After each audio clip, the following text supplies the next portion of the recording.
I have been out all day, just got home, went to the mailbox, picked up the mail, and this is what I got. So this will be a little bit of a, I guess, an unboxing video of a new cool tool, minus the address. But anyways, let's find out what I got. I got this off Amazon because they have pretty much everything you'd ever want. And I've known about these for quite a long time. Came from Quality Distributing out of Hillsboro, Oregon. So cool. So this is a Dude Tool product. And this is the all-in-one Dude saw and drill tool. And it's basically a single piece of metal. And it's supposed to serve 3 main job site functions plus 1 non-job site function.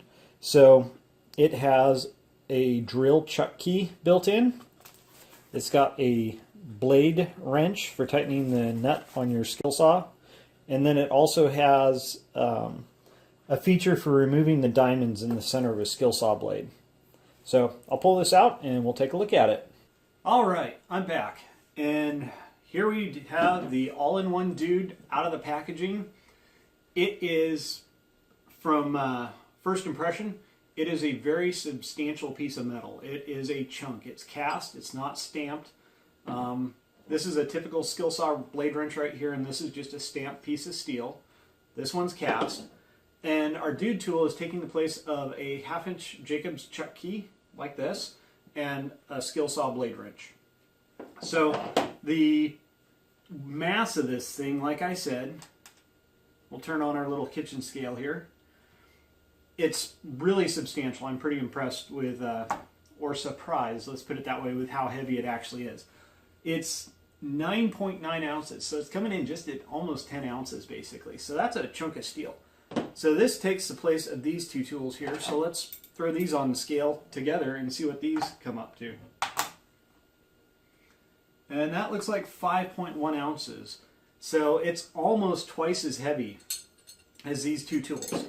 Now the benefit of it is that you've got one tool. If you've got one, you've got the other. I always carry my blade wrench in this pocket in my nail bags. So I always had a blade wrench ready to go. It's out of the way, I know where it is, great. But these chuck keys, which seem to not be carried as much as they should by carpenters on job sites and tend to get lost, these make a drill really difficult to use well if you don't have a chuck key. Plenty of jobs, carpenters run around trying to borrow channel lock slip joint pliers from the plumbers to tighten down their chucks.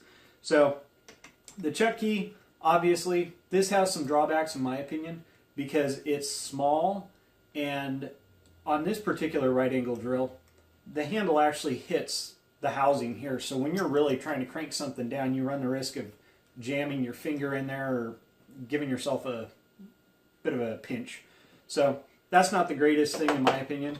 This here though, this has a really good standoff. I mean, that's got plenty of room, plenty of handle. You're going to be able to get a lot of torque down on this and hold those bits even if your chuck teeth are wearing out a bit and they might slip on your bit. That'll give you the leverage you need. Again, we've got the blade wrench here, and that fits right over your nut right there, and that seems to do just fine. Again, you can actually hold it kind of off to the side like a crank instead of in place here. So that's impressive. I like that feature. And then, let's see here.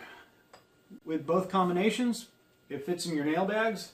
It's kind of angled in such a way that I can still get down in my bags. So I like that feature too. The third most useful component of this is with our 7 1/4 inch skill saw blades here. There are 2 different types of mountings. There's a round mounting and then there's a diamond mounting. Skill saws or skill saws or worm drive saws or hypoidal saws, which basically have the motor running perpendicular to the direction of the blade rotation. They have a 90-degree gear system in there. Those take a diamond, which you can see better on this side here. They actually laser cut these blades most of the way through so that you have the option of mounting this on a round arbor or a diamond arbor. These saws have a diamond arbor.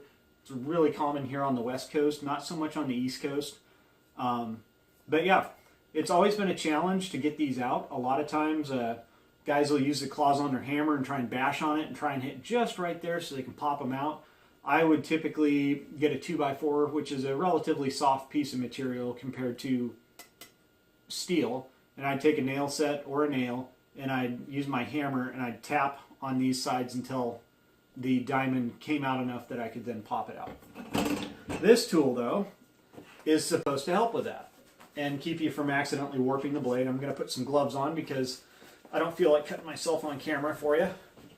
But you take your blade wrench, you take the chuck key, you stick it in there, and we'll see how this works. You just pry up,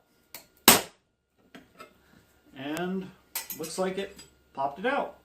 So that worked. Awesome. Yeah. The only thing that I would say I don't like about this tool is that they put a bottle opener on it.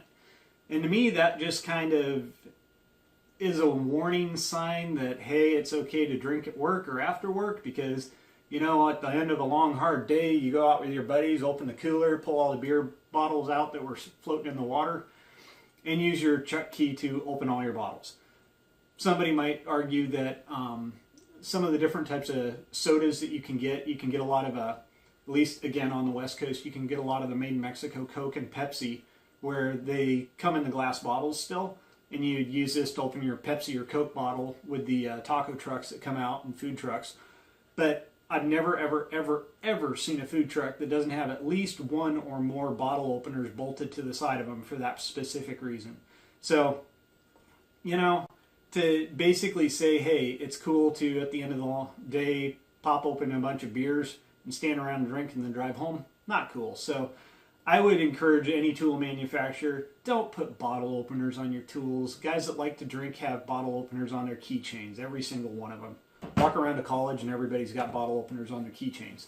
So anyways, I hope to do a real video of this sometime where I actually review it on a job or a project. But until then, we'll talk to you later. Have a good one. This is Dan with Dan and Sarah Makers. Bye.